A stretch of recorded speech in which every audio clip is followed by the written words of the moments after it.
Mradi uliokuwa unafadhiliwa na serikali ya Sweden kwa miaka mitatu kwa kiasi cha fedha zaidi ya bilioni 3, ambao ulilenga kuimarisha biashara za wasindikaji wadogo na wafugaji wa ng'ombe wa maziwa pamoja na wauzaji wa pembejeo za mifugo, umehitimishwa pamoja na kufungwa kutokana na muda wake kukamilika.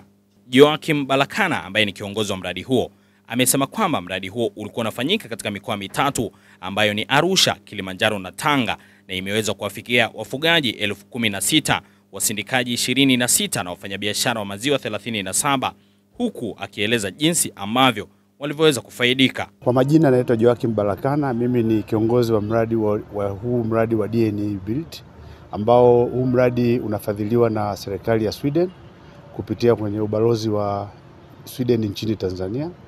Mradi huu ni wa miaka mitatu na umefadhiliwa kwa kiasi cha zaidi ya shilingi bilioni 3, ambayo kwa hela za Kimarekani ni dola milioni 1.4. Na mradi huu umekuwa ukifanya kazi katika kipindi cha miaka mitatu katika mikoa ya Arusha, Kilimanjaro na Tanga. Na kwa upande wa wanufaika ni kwamba mradi ulikuwa unafanya kazi katika mnyororo wa thamani ya maziwa, kuanzia kwa mzalishaji, muuza pembejeo, msindikaji, na pia umeweza kuwafikia walaji. Kwa hiyo katika huu mnyororo wa thamani, hawa wahusika katika mnyororo wa thamani wamepata faida mbalimbali. Kwenye upande wa wafugaji wameweza kupata elimu ambayo imewezesha kupata teknolojia mbalimbali za kuongeza uzalishaji, ikiwa ni pamoja na utunzaji wa malisho, uzalishaji wa malisho, mbegu za malisho mbalimbali, ikiwa ni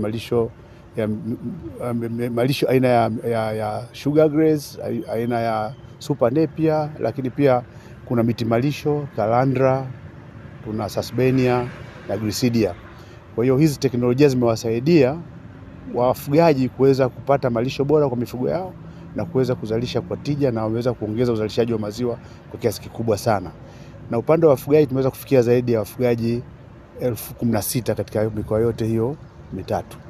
Kwa upande wa wauza pembejeo wameweza kupata ufadhili kupitia mfuko wa Challenge Fund, ambao imewasaidia wao kupata aidha working capital, lakini pia wengine wameweza kupata vifaa vya kuweza kuboresha uzalishaji wao. Kwenye upande wa wasindikaji wameweza kupata pia mitambo ya kuzalisha maziwa kama vile pasteurizer na cooling tanks, ambazo zimeweza kuwasaidia kuongeza ufanisi katika uzalishaji wa maziwa na kufanya maziwa yao yaweze kuwa bora. Kwenye upande wa watumiaji tumeendesha kampeni kwa kipindi chote cha miaka mitatu, ambapo tumeweza kufikia, lengo lilikuwa kufikia watu 10,000, lakini kwenye mradi huu tumeweza kuvuka lengo na tumeweza kufikia watu zaidi ya milioni 2.3. Majina naitwa Steven Michael, ni mkurugenzi wa uzalishaji na maendeleo ya masoko.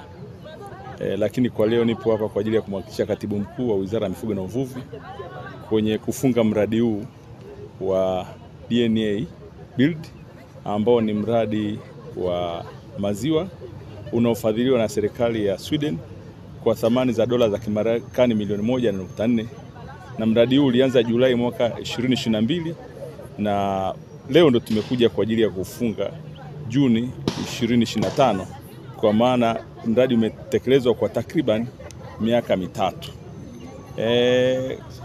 Kwa kweli mradi huu unaendana na mipango ya serikali, sera na mikakati, kwa sababu miongoni mwa malengo ya sekta ya mifugo ambayo ni sekta ya uchumi ni kuchangia malighafi za viwanda, ni kuongeza ajira, kipato cha wafugaji pamoja na lishe.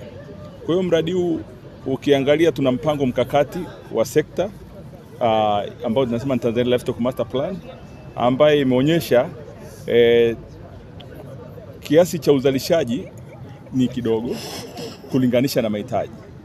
Kwa hiyo mradi huu umejikita kwenye mikoa ambayo ni mikoa ya nyanda za juu kaskazini, ni maeneo pia ambayo ni potential, na upande wa mashariki ya Tanzania kwa maana ya mikoa Tanga, Kilimanjaro na Arusha, ambayo yote yana fursa za uzalishaji wa zao la maziwa. Majina naitwa Jacqueline Peter Ngasa, ni mkurugenzi mwendeshaji wa kampuni ya Asili Dairy Company Limited.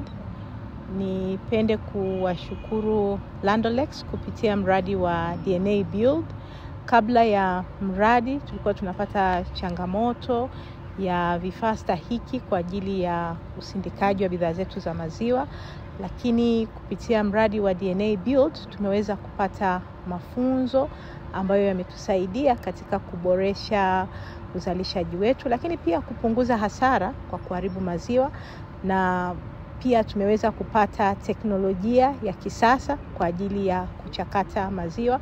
Hivyo kwa niaba ya uongozi wa Asili ningependa kuwashukuru sana Land O'Lakes kupitia mradi wa DNA Build kwa support yao.